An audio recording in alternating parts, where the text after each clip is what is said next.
All right, we're going to go through and discuss the finals assignment that we have discussed in class, and just an opportunity for you to have some more direction and reminder of where to access this information. So on our homepage here for the hockey and cricket, and it'll be left up, the fitness test analysis final, you can directly click there. Otherwise, you can also go to the assignments and find that assignment by clicking directly to it. It opens up the assignment from here. Now, part of the directions, or all of the directions are here, but what is missing is the rubric in the colored format. And if you click on the assignment Google Doc, it will open up and take you directly to the Google Doc version, and you will see all of the directions. You will see the example, as well as you will see the rubric. It also has here the kind of format if you wanted to use this setup and just continue to type from there, that is fine to do so. So as far as directions go, after you get the fitness results, and I highly encourage you to take a picture of your results and keep it on your phone or send it to yourself in an email just in case you happen to lose your results or you might forget them here at school. So that way you have the results and you can still be doing this assignment. But it's going to be your job then to assess yourself compared to the national norms and comparing yourself to the previous results that you have on your sheet. You're going to use this specific data to help you assess all 5 health-related fitness components, and we've talked about those throughout the entire semester with our different sports that we've played. When comparing the national norms, use the top and bottom, the bar graphs that you'll see, in order to help you with that specific test. And again, it might be multiple tests within that health-related fitness component. So again, the muscular endurance tests, that there is the sit-up test, there's the push-up test. Again, how long can you go for before you need to quit? Those are endurance, muscular endurance tests. Body composition, we did the skin fold test, and there's also a BMI test. So you can use multiple things, and you should be using multiple things when talking about those specific tests. And then lastly, when comparing the previous results, again, you want to use specific dates that you had, as well as the specific numbers that you assessed on your score here. So as you see, the different health-related fitness components: cardiovascular endurance, muscular strength, muscular endurance, flexibility, and then the body composition and the setup thereof, comparing national norms. And then you'll give me some information, some data, and comparing yourself to the previous results. The last bullet point says, due to my activity level, I believe my score is that way because, and you're going to add some information there about why you think you scored the way you did. Maybe it was a high score, maybe it was a low score. But what did you do? And again, we did this stuff at the beginning of the semester. So you're thinking during the summertime, were you being active that might have helped enhance your score there? So far as the example goes, this one is just for the flexibility assessment. And again, that test is the sit and reach test. So I talk about my exact number of 11.1 that I had on the sit and reach. It put me in the fit level according to the national norms. But then I also kind of go into what is that range for fit. So again, I'm kind of just making this up. I said the range for fit is 10 to 15. So I'm at the very low end when it comes to that for my age group. Then I kind of go on and talk about the concept of where I needed to get to in order to get to the next category from there. So again, I'm going beyond just simply giving one line or two and giving some other information.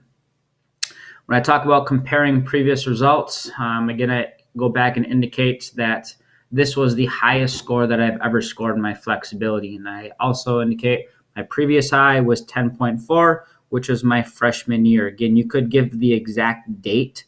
Say it was 9/10 of 2016, as far as being a little bit more specific in there. I say the last time I took the test, I scored a 9.3, which occurred during second semester. So last semester would have been the score that I had last, and that was the 9.3 inches mark. And then again, I give another indication that the lowest I ever had was 8.2. Now, I don't do a good job here, which you should, as far as indicating when that test occurred from there. Then lastly, the bullet point, due to my activity level, I believe my score was this way because when I'm at home, I often stretch as I watch TV instead of just sitting. I also go for long runs and stretch after each run to help my cool down. Even though stretching does not seem important as the actual workout, I know that it helps me run and helps prevent injury.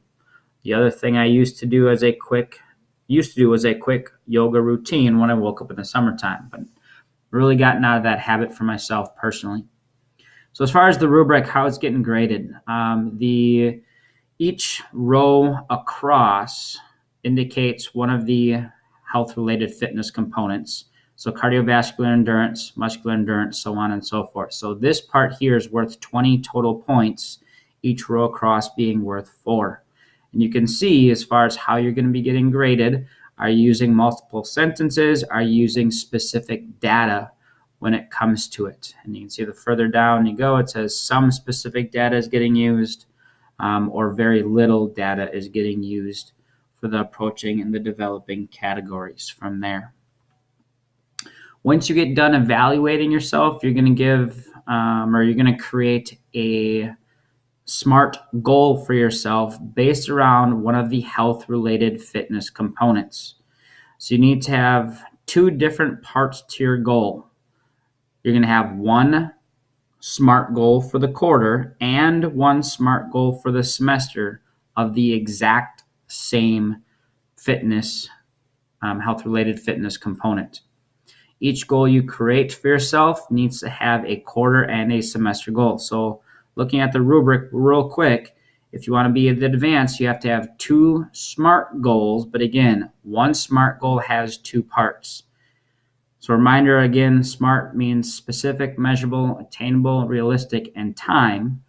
So for my example here, so as a quarter 3 SMART goal, one of them I have as at the end of the first quarter, it should be third. At the end of the third quarter, I want to improve my muscular endurance, that's my specific test, and be able to do 20 push-ups without stopping.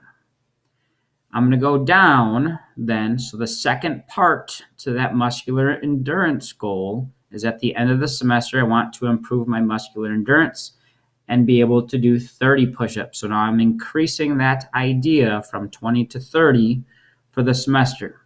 So I'm looking at a good advanced goal here. My second goal I'm creating is at the end of, again, third quarter. I want to improve my flexibility and be able to reach both of my toes and hold that position for at least 20 seconds. The second part now for the semester is, again, the exact same idea, improve my flexibility, but I want to put both my palms flat on the ground and hold that position for at least 20 seconds. Now, I'm looking that it's specific to my health-related fitness component. It's measurable, so my push-up one says 20 push-ups. My flexibility one says I want to hold for 20 seconds. It's realistic, it's attainable, and then lastly, time frame, again, is based upon the quarter concept or the semester concept from there. So again, the big part here, this is again only going to be worth 4 total points. So your final exam is worth a total of 24 points.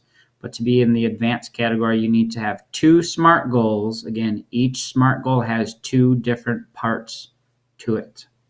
So that's our finals exam, our project based around our fitness components. The other thing I want to point out when we get to our module here, that there on the top here you can get your home page, the screencast directions which you're listening to, but all that information again is here, as well as the rubric for the assignment. Good luck, and as always, if you have questions, please make sure you let me know.